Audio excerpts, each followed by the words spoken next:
Kylian এমবাপ্পের অভিষেক ম্যাচে তার গোলেই 2-0 গোলের জয় নিয়ে সুপার কাপ জয় করে নিয়েছেন রিয়াল মাদ্রিদ। উয়েফা সুপার কাপে আটলান্টাকে 2-0 গোলে হারিয়ে সুপার কাপ শিরোপা নিজেদের ষষ্ঠ সুপার কাপ শিরোপা ঘরে তুলেছেন রিয়াল মাদ্রিদ।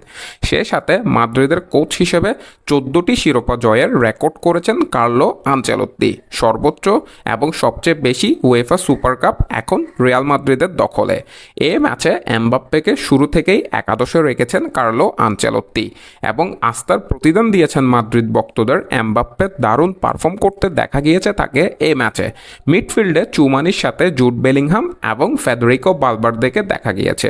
পুরো ম্যাচে দারুণ আক্রমণ করে খেললেও প্রথম গোলটি পাওয়ার জন্য 59 মিনিট অপেক্ষা করতে হয়েছে রিয়াল মাদ্রিদকে। 59 মিনিটে ভিনিসিয়াস জুনিয়রের দারুণ অ্যাসিস্টে রিয়াল মাদ্রিদের প্রথম গোলটি আনেন ফেদেরিকো ভালভার্দে যে এই ম্যাচে 8 নম্বর জার্সি পরে খেলতে নেমেছেন, অর্থাৎ টনি ক্রুসের জার্সিটি গায়ে চাপিয়েছেন এবং সে জার্সির যথাযথ মূল্য দিয়েছেন ফেদেরিকো ভালভার্দে। পুরো ম্যাচে দারুণ পারফর্ম করেছেন এই প্লেয়ার। এই ম্যাচে এমবাপ্পে এবং ভিনিসিয়াস জুনিয়রের মধ্যে দেখা গিয়েছে দারুণ বোঝাপড়া, যেটি মাদ্রিদ ভক্তদের দারুণ স্বস্তি দিচ্ছে আসন্ন মৌসুমের জন্য। জুড বেলিংহামের দারুণ অ্যাসিস্টে ম্যাচের 68 মিনিটে রিয়াল মাদ্রিদের দ্বিতীয় গোলটি করেন কিলিয়ান এমবাপ্পে এবং 9 নম্বর জার্সি পরে স্ট্রাইকার হিসেবে খেলতে নামা এমবাপ্পে নিজের মাদ্রিদ ক্যারিয়ারের সর্বপ্রথম গোলটি করেন নিজের প্রথম ম্যাচেই এবং নিজের মাদ্রিদ ক্যারিয়ারের মাত্র 68 মিনিটের মধ্যে নিজের প্রথম গোলটি তুলে নেন এমবাপ্পে, যার কারণে আসলে রিয়াল ভক্তরা আশা করতেই পারেন যে আসন্ন সিজনগুলোতে অনেক ট্রফি রিয়াল মাদ্রিদকে এনে দিবেন এমবাপ্পে। সে সাথে রিয়াল মাদ্রিদের ডিফেন্সও এই ম্যাচে দারুণ খেলেছেন, যেখানে অ্যান্তোনিও রুডিগার 3টি সফল ট্যাকল করেছেন এবং এডার মিলিটাও দারুণ খেলেছেন।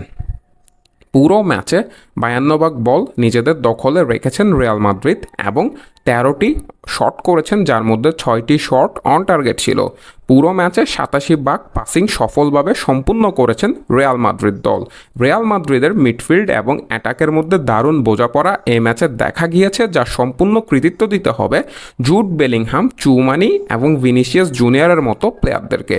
সেই সাথে সবচেয়ে বেশি সুপার কাপ শিরোপা ঘরে তুলে সবচেয়ে বেশি চ্যাম্পিয়ন্স লিগ জেতা দলটি নতুন মৌসুম শুরুর আগে পুরো ফুটবল বিশ্বকে জানিয়ে রাখলো যে তারা কি করতে পারেন নতুন মৌসুমে।